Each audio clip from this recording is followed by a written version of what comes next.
up, Suns fans? Suns lose again, twice in a row now, as we're now on a 2-game losing streak, this time to the Miami Heat. Final score, Miami Heat 121 and Suns 111. Suns lose again without Kevin Durant.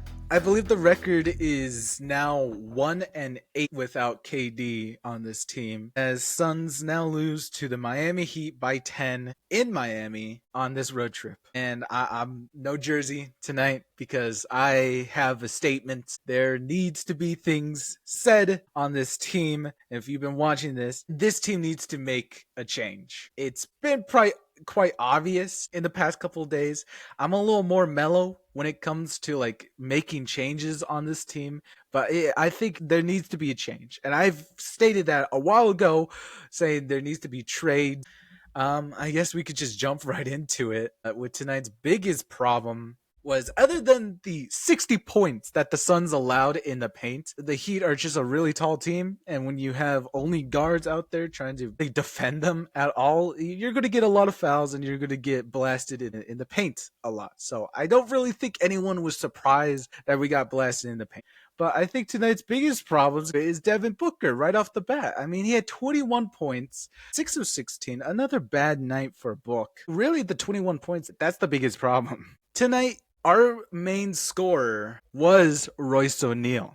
We'll talk more about him in just a couple of seconds about his career night. But why is Royce O'Neal the team leader on this team? Devin Booker, as much as flack as I've given him over the last couple of games, one, he's been leading this team in scoring. So this is the first time, I think, in like the last 6 games that Devin Booker hasn't led the Suns in scoring. But tonight, it's really bad.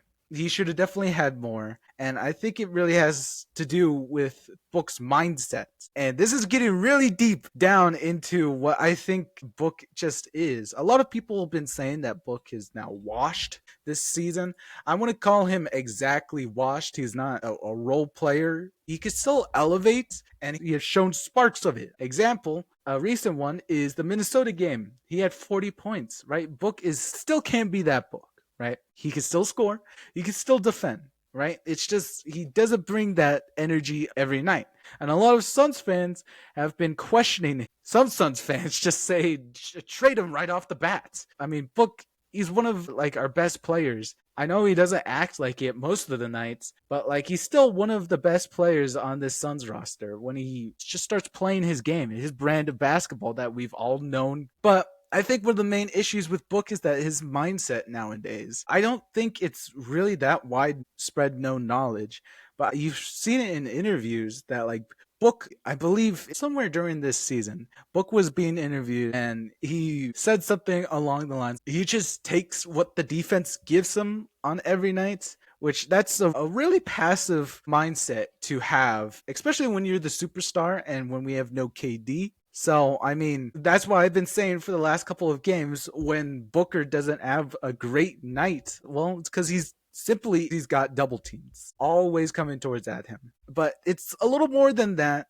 He takes whatever the defense gives him. So if the teams are going to be sending double teams at him every night, he's not going to fight over that. Actually, I believe this was the OKC game that I'm referring to about the interview. But Book himself, he says his days of fighting over double teams and triple teams are over. So he's just going to mold himself to what the defense gives him. So if the defense is giving him double teams, then he's going to play more passive. He's not going to fight over that. And it definitely doesn't help at nights like this because he's supposed to be the main scorer. But the Miami Heat, to their credit, played really great defense. They're sending doubles to him every action that the Suns had. Any chance they had, Booker was immediately doubled, and that led to Booker's 5 turnovers he's had on the game. Really concerning stuff, and Book just needs to fight over that. I hate to say it. He just needs to fight over that. He needs to be more aggressive, especially on these nights. Because of the way Devin Booker plays against those kind of defense, that leads him to these nights where the offense becomes to the players around him. Is that Devin Booker, I brought this up a lot last Pelicans game, where the offense then just becomes Book has the ball, he draws the defenders, and then he kicks it. He drives and kicks out to any perimeter players, which has limiting success, especially when you're playing a really tight defense with really long arms. They could really jam or intercept the passing of the ball, or they could just sometimes strip Book while he's in the motion of passing. So this kind of offense, it's not the best and it's serviceable. Kind of led the Suns to their 5 point lead at halftime, but it wasn't enough to get them over the hump, as Devin Booker just simply needed to score more. He needed to put this team on his back and have some clutch points. It's rough seeing Book being diminished to this little role player now, as his really only role these past 2 games has just been a passer and bait for all the defenders just to kind of collapse onto him as they then pass the ball. Also, if we're looking at the grander scale here, kind of really sad in Booker's career. I mean, I haven't been here for all of Booker's career, but every time I've seen it, it's kind of a following theme around him that, like, even when he was the scorer, when they were really bad during the like 2010s, he was the main scorer and he was still losing. He lost a lot. Okay. Booker's famous 70-point game against Boston, he lost that game. Even in the championship years, Book was still the main guy, still scoring as much as he could. We still lost. And even it follows him into recent history, as Booker's 60-point game against Indiana, we lost that game. And that 40-point game this season against the Timberwolves, he lost that one against the Timberwolves. So, I mean, it just kind of sucks. And I really understand where Book is coming from that angle, that like he just accepts at this point that no matter how much he scores, it's not doing enough for the team, and it always just ends up in a losing effort. Kind of really sad when you put it that way. I'm not saying this is exactly where his mind is, but I mean, the numbers would definitely support it. Why he would begin to think this kind of passive line of thinking. But yeah, I don't really know how you would overcome that kind of scenario other than just continue being the scorer. I mean, there's got to be other options as well. But Book, as it stands right now, is playing way too passive. We needed him to step up, and the way he played tonight was unacceptable. Okay? He can't be having these kinds of nights when we desperately needed him, especially when the team was doing good around him. And I guess you could say most of that was partly because of him, because he did keep doing his drive and kick scenario, and that led to a lot of situations where Royce O'Neal was able to succeed. As Royce O'Neal was tonight's leading scorer with 23 points, I believe a career tied high with the Clippers game earlier this season, was 5 of 8 from 3, and was looking really good. But I mean, that's not Royce O'Neal. He doesn't just score a lot. Like, that's not his game. He's a role player, and he's just playing his role to his extent. So you see what I'm kind of talking about here, as like we just needed something from our stars. And Bradley Beal wasn't faring much better, as I'm afraid to say this, but my theory of Beal having a clutch 3 in the fourth quarter every time has been broken, because he went 0 of 6 from 3 this game. Something about Beal just doesn't seem right anymore. 2 turnovers this time, and only 15 points. But I mean, he tried to compensate it by adding on 5 rebounds, 4 assists. I don't know. Just another disappointing night from Bradley Beal. Would have loved to see him do more, but again, just really passive, and I'm really thinking that he was just following what Book was doing out there, since that's his co-star, and Book's passive, so he's going to be passive as well. Another solid night from Tyus Jones. He had 13 points, only 1 turnover, 4 assists though. Just right on, Tyus. Keep on rolling. I love this guy. And Mason Plumlee also had a kind of disappointing night, 2 points. He had 11 rebounds though, and that was the most he contributed. Yeah. His team's just really mid. We're playing like we don't have stars. Our stars aren't scoring, but our role players are. It's like if we're playing as the Brooklyn Nets or something, Now that we're also getting into the bench now, Grayson Allen, another great night. What this game really needed was our role players to step up, and that is a confident check in that column. Grayson Allen has 16 points, 5 of 9 from 3.